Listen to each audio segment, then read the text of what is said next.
Buongiorno, come stai? Welcome to Messages from Love. I'm your host and messenger Lisa Eva Maria, and this evening's talk will take place in Venice. Head out on a gondola and then stop and have some dinner, huh? So this week's message is titled The Seductive Hum. Let's dive into the message. Do you hear the seductive hum of the tempter who speaks, "Cast your eyes on me," and flatters your fantasies? The pull alone allures a temporary dream, the sound of lust, fame, and power. A tantalizing proposition, should you seek to become a withered flower. Who believes such a dream makes a boy a king or girl a dream? But true royalty reigns in God's kingdom. A royal heart knows the characters of the show and needs no introduction to the serpent's role and its lines in the script. Faithfulness is key to mastering the dream. Keep your eyes on the prize, not the shallow fantasy. Oh, such fun. So, yeah, it's funny. Like, not much inspires me that's out there at the moment, and it's just like, but Spirit sends me like comments and sends me ideas or like just makes me laugh. I know because some of the shallowness that's actually out there in world, it's not inspiring. I'm just gonna have direct conversations with Spirit to keep me laughing. But I must say, I did actually come across someone beautiful, captivating writing on social, and I was a bit disappointed because this person doesn't show their face. Like they hide behind an avatar profile pic, but the writings are truly beautiful, really captivated my heart. And I'm sure people have a reason why they don't show their face behind their creative expression. But it'd be nice to actually meet the person behind that writing. It's like when you actually get to connect with someone's face and get to know them, get to know their story behind their creation, whether they're, a musician, songwriter, author, painter, whatever it is, to actually get to know the artist behind the artwork because it actually embodies the connection. It's like if you're working on a project or you're at work and you're in communication with someone on email and you're planning to connect, have a meeting about some project, and you meet in person and you're like, oh, it's so nice to finally put a face to a name, huh? It really it starts to embody the connection. It's a different experience. So the lives that we're living at this time on earth, it's multi-layered, isn't it? We're engaging not just in this physical world, we're also engaging in the virtual world, and we're engaging with the spiritual world, consciously or not. So we're actually in communication in different levels. We're in constant communication. And we are also, as we're rising in consciousness, we're opening up to our ability to communicate. It's actually our inherent ability to communicate at higher levels, in which the spoken word is not actually needed because you can actually communicate by thought. And you can recognize your ability to do this more often when you actually stay out of the noise of the world. And I recognize this takes place every year. I usually do a social media detox. And every time that happens, because I don't have the stimulation coming at me, all these so-called connections, for example, online, they're not grounded connections, are they? They're not grounded. They're not embodied connections. They're just living in this, they're living in this other realm. But what ends up happening is when you're not actually in that space, you can tune in. Communication is taking place at higher levels. And someone will come to mind completely out of the blue because they're thinking of you. And you're like, oh, I might just give them a call. And they're like, oh, I was just thinking of you. I'm like, oh, yeah. Oh, hi. And you're more tuned in. And so the less noise you have entering your field, the more free your mind actually is from the noise of the world, especially the seductive hum of the tempter taking place at multiple levels, then you actually have the ability to communicate in ways you never even knew was possible. Now, this actually takes place at a mind level, but it also takes place at a heart level. There are two channels that actually take place. But when the mind, the higher mind and the higher heart become unified, this is when you experience the knowing. Knowing.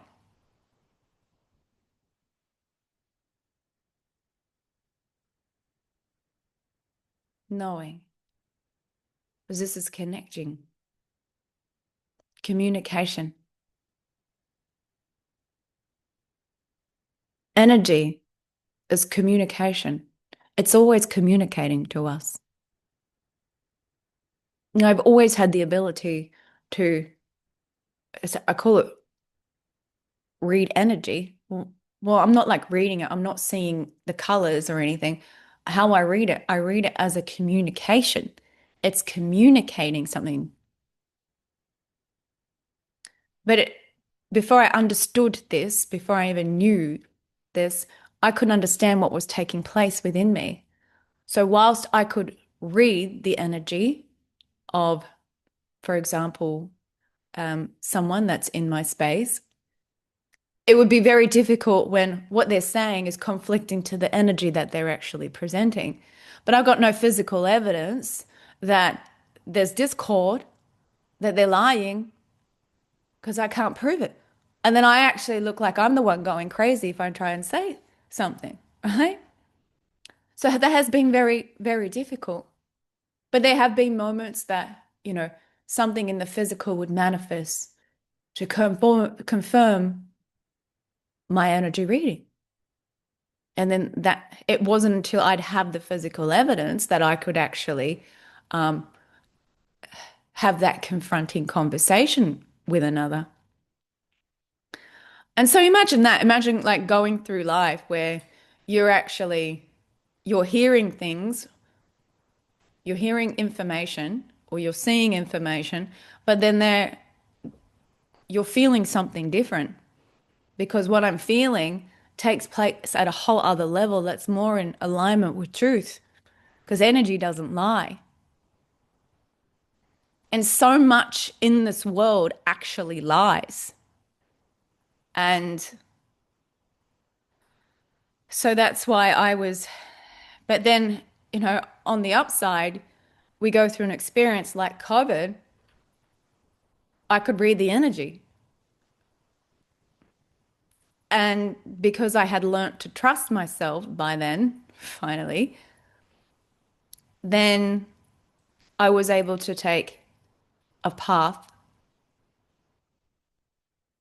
that supported my higher timeline rather than be seduced by the hum of the tempter that was taking place at a collective level. Now, I'm not more special than you. We actually all have this ability. Some, like myself, have just been able to, I guess, master this much sooner or come in with this natural ability because of experiences that I've had in past lives. Um, where there's other people who are more in training in this lifetime to discover that within themselves. And the only way to truly train yourself to read energy is to deepen the relationship you have with yourself and strengthen your intuition. Because this is what's going to serve you in the coming years. I've mentioned before in a previous video where I had a dream that there was all these heavy duty robots and um like they were actually trying to kill people, humans, and I was trying to hide from it. But I discovered from that dream that my superpower, what I had that the AI didn't have, was intuition. So it, I don't feel that it's going to manifest exactly how I saw it, but it's still symbolic of what's actually taking place. People's addictions to AI, idolizing AI, is the seductive hum. The AI is the tempter. It is becoming another tempter. People are idolizing AI, not recognizing it is actually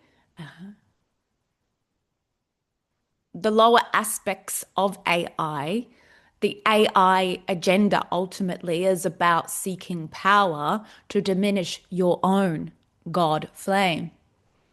Because the more susceptible you are to allowing AI to dominate your mental state, then the further separated you actually become from your divinity, from your inherent communication channels with God. And this is the only source of truth you actually have. It is your only source of truth to be able to discern what is for your higher good and what is not.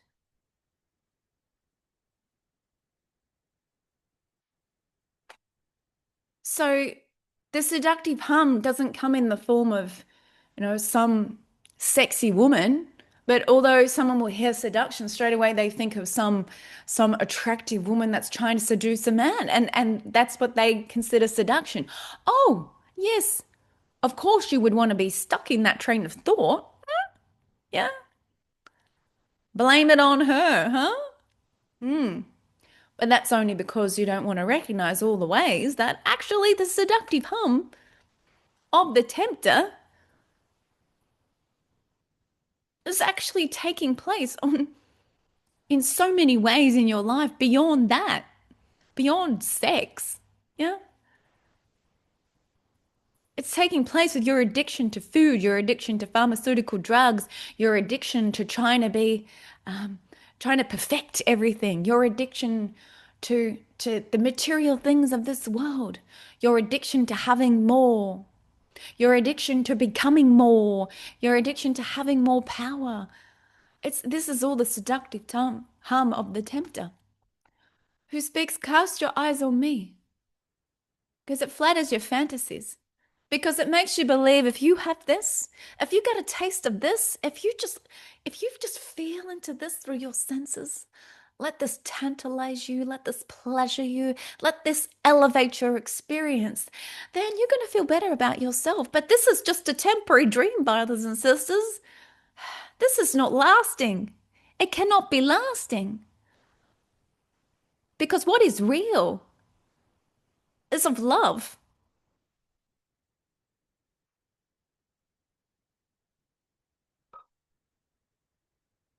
So society has encouraged people to believe in The seductive hum of the tempter is the song of the hour, which has lasted a very, very long hour. And it's not until you actually are willing to recognize that the seductive hum of the tempter has doesn't allow you to experience true lasting happiness. It doesn't allow you to tap into a state of joy which actually comes from a place that's more authentic. That comes from a place which is only accessible when you let go of your attachments, your addictions, when you take responsibility and see that it's in your own ability to overcome the temptations of this world.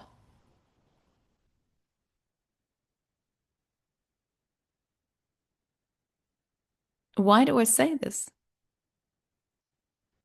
People don't recognize how important it is at this time, how quick things are changing on this planet.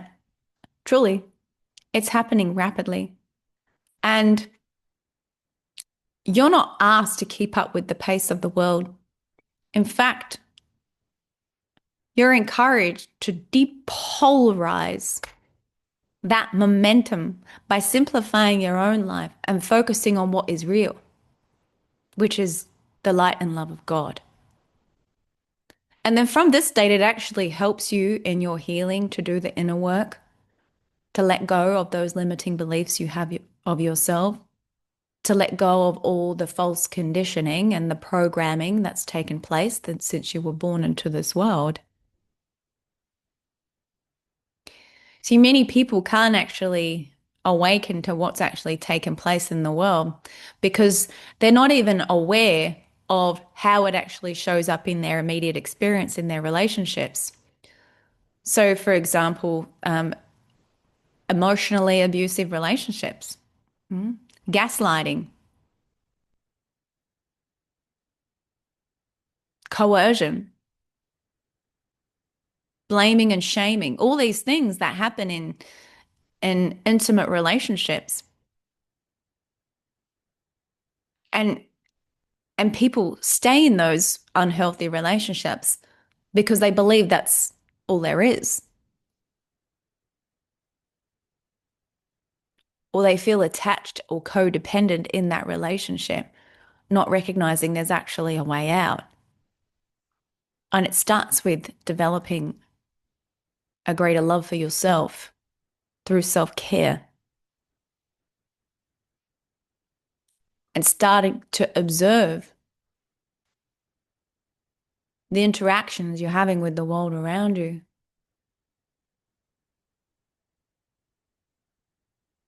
Is it elevating or is it destructive? Does it have you begging and pleading for kindness, for love?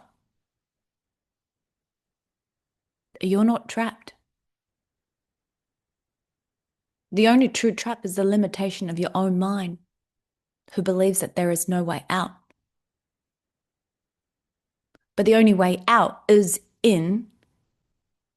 And by going in, you're calling in God to help you in your rise, to rise up and overcome the challenges in your immediate experience.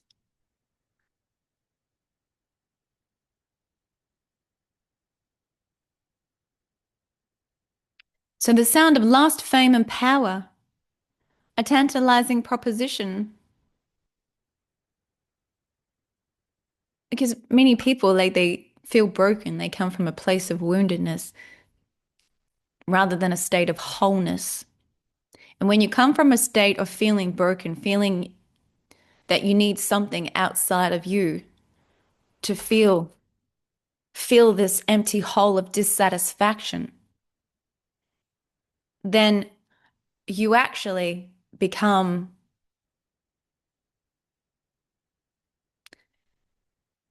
you become more susceptible to those tantalizing propositions because you know it will fill a void, but it's not lasting. And the trouble is, more often than not, that experience keeps you in those loops of guilt and shame. Where is this guilt and shame coming from? Well, it's because you are abandoning yourself. You are abandoning yourself by not honoring and loving and caring for yourself. You are abandoning yourself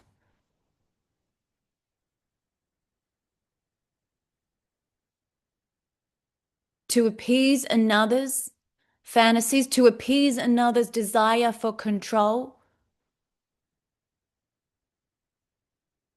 to appease another's desire to manipulate your mind so that you maintain that state of victimhood.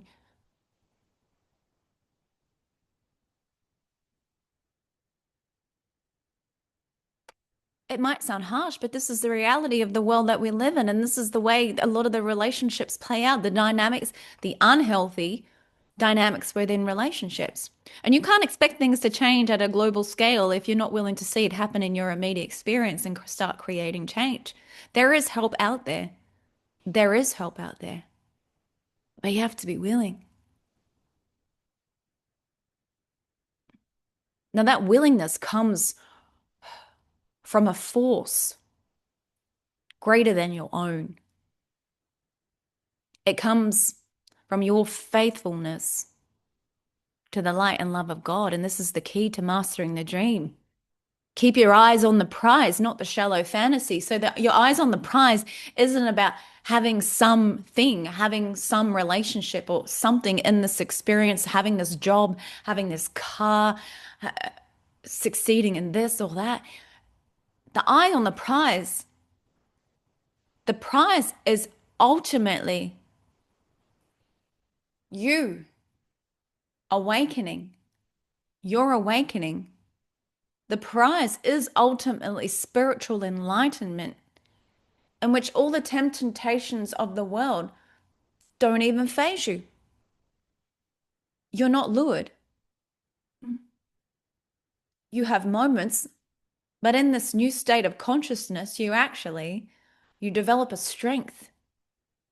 You develop a strength that surpasses your own understanding because that strength comes, this is a co-creation through God. You don't do this alone. Mm.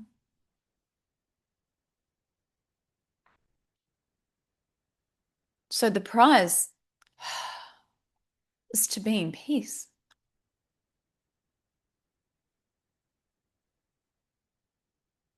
To know that you are not dependent on anything in this world. You actually have no attachments. And from this state of wholeness, this is the prize. This is about wholeness. Wholeness. So becoming whole is actually remembering you are whole. And the analogy that came to me the other morning in the shower was like it's like a dirty window, right? You want to see through the window. You want to see clearly. But you can't see clearly through that window until that window is cleaned. So cleaning the window is an analogy for like cleaning house. You are the house of the Lord. Clearing away, cleaning out those limiting beliefs,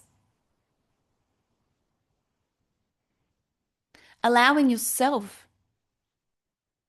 to be true to you, giving yourself permission to be true about your feelings rather than suppressing them, giving them expression, letting yourself feel them rather than numbing them. And when you start to allow this energy to flow through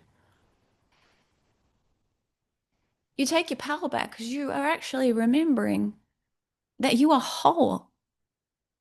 You are whole because you are actually a holy child of God. But the noise of this world actually dirtied that window. It prevented your ability to have clear vision about who you are and your perception about this world around you.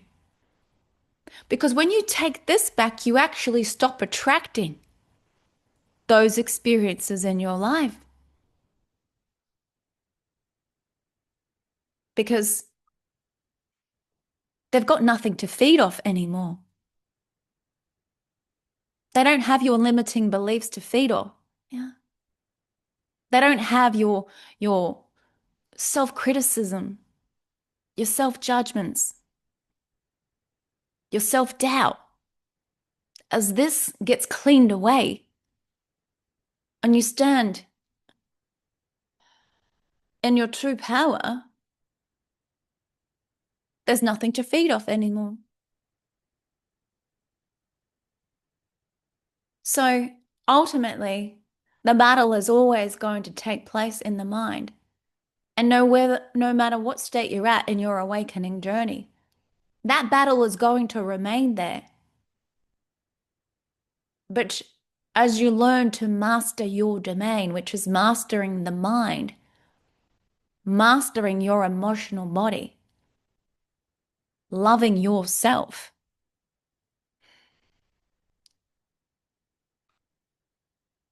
then the less reactive you are to what actually happens out here.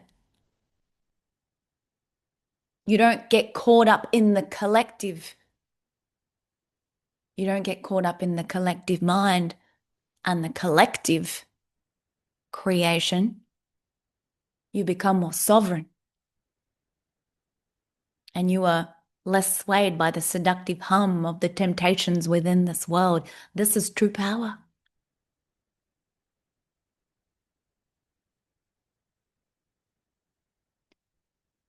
So true royalty reigns in God's kingdom, and God's kingdom is a state of consciousness. It's a consciousness that we're awakening to. And you awaken to this consciousness by cleaning up that window, cleaning up your house as the house of the Lord. The house of the Lord isn't the church. The house of the Lord is you. Mm. You are the temple. And since you are a temple of the Most High God, when you understand this, how would you treat yourself? If you, knowing you are a temple of the Most High God, who would you allow into your temple? And who would you not allow into your temple? Treating yourself with this respect.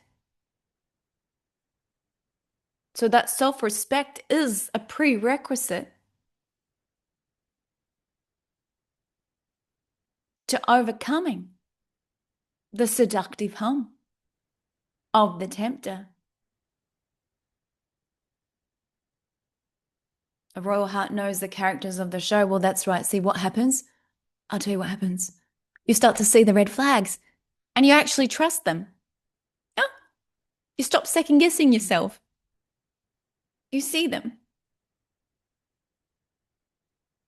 Yeah. Oh, but maybe if I just, kind of give it a go, maybe they'll change. No, honey, it doesn't change. People show you who they are the first time and believe them. Mm? Believe them. Because the more you allow, the more you condone those behaviors in your life, that is the standard you're setting for yourself. What are you afraid of? Being alone? So, but what's more important? Would you choose to abandon yourself? You kind of see it like this. If you're inner child, right? Would you abandon your inner child? Because know that every time you're abandoning yourself, you're abandoning your inner child. And your inner child needs you to be a mature, responsible adult.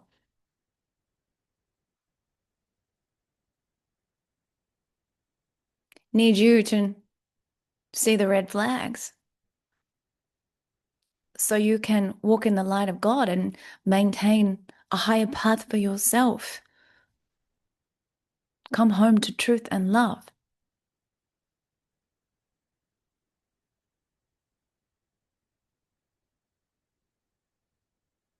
So it's not about not having dreams, not about having a beautiful imagination. It's about the shallow fantasies. It's like, where are you giving your power away for the sake of trying to fill an empty hole of dissatisfaction rather than recognizing yourself as a holy child of God who is a creator being and is free to create constructively, lovingly. And when you tap into this infinite field of creation, you co-create incredible things which light up your heart, truly. And no matter what you've gone through in the past, God is such a loving God. God will use everything that you've actually been through to place you in a position that is going to serve not just your higher path, but it is actually going to serve others who will benefit because of your experiences, because of what you have overcome. You must remain faithful. Faithfulness is key to mastering the dream.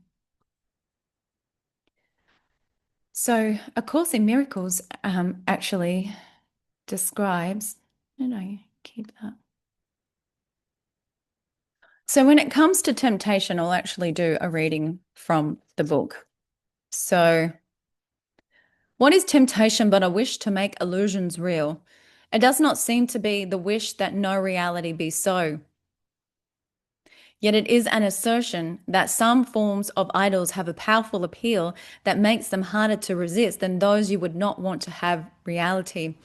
So, it, A Course in Miracles also views idols not as external statues, but as false images, beliefs, or special attachments. So, people, things, goals, ego ideas we create to feel a perceived lack of completeness, replacing our true self and God's oneness. Yeah. So when we do the inner healing work, when we heal at a heart and soul level, what we're doing, we're coming into a state of wholeness, aligning more with our true identity in union with God. So therefore, we're not coming from a place of lack because we often get lured into the temptations, the seductive hum, because we feel lack. We don't feel complete. We don't feel whole as we are. We're looking for something to complete us. And, but when we're actually making our relationship with God, our relationship with self, fundamental, fundamental, we need to devote time to this every single day to strengthen this. So it's not to disconnect you from relationships. It's about loving yourself. Because when you're loving yourself, you're experiencing wholeness, you set healthy boundaries, you're able to walk in the light of God, and you're able to serve from a more loving, forgiving, and compassionate place. So, idols are nothing but powerful illusions designed by the ego to make us feel special, safe, or complete in a separate world. Yeah. When you're coming from this state of wholeness, it's not about avoiding experiences. It, You're not asked to go and live in the mountain meditating 10 hours a day. No. But coming from this state of wholeness and anchoring this sovereignty, this light and love of God that you are here on the ground. This is what's creating heaven on earth. This is what actually blesses the ground we walk. Because you're actually coming from a different state of consciousness. not from a state of brokenness or woundedness, not coming from a state that's looking at everything outside of us to fill us, fill our longing for love. The state of wholeness is us actually becoming the presence of love, which heals the world.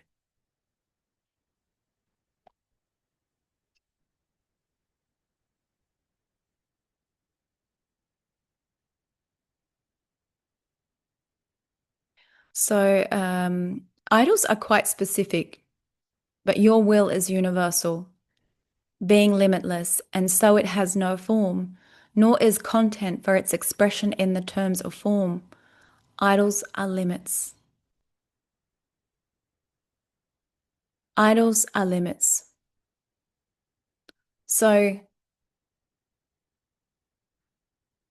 when we put our faith in idols, when we become dependent on idols, what we're actually confirming in our reality is that these idols are what completes us, when in truth, only love is real. It is only God's love and light, our union with God, that can truly complete us. And this is us coming into our true self. With God, there is no limit.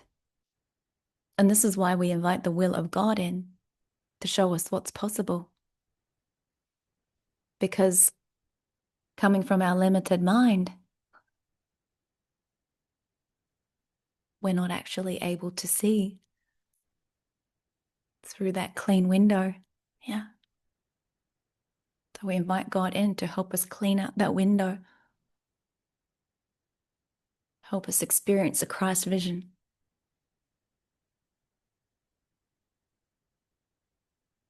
And have faith, because it's faith. Faith is the key to mastering the dream in this reality. So let's wrap up. Just take a centering breath.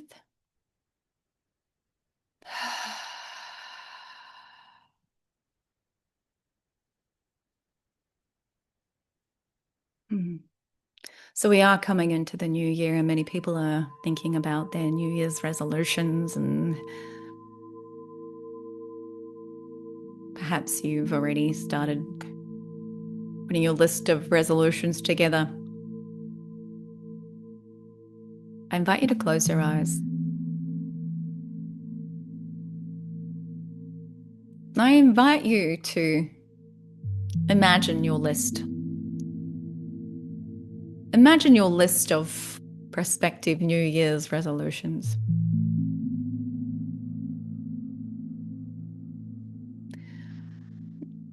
Now I'd like you to visualize yourself writing at the top of the list, above the rest of that list. You're going to write faith in the light and love of God! Exclamation mark. And you're going to put a circle around this at the top of your list, because this symbolizes that this is your priority. Because this faith is what helps you to master the ability to achieve those resolutions. If you try and do it on your own, you're making it harder for yourself. But your faith in the light and love of God strengthens your ability to make those healthy choices, to take that constructive action, to make those changes you know will help you live a healthier, more abundant, fruitful, fulfilling life.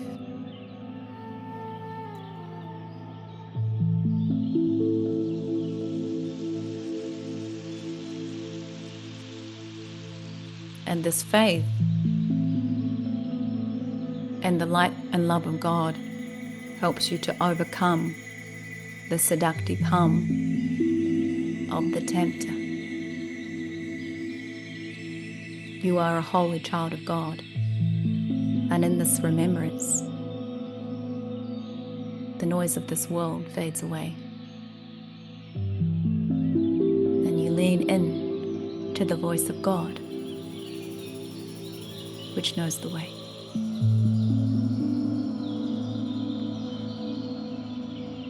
Take another centering breath and opening your eyes if they're not open already.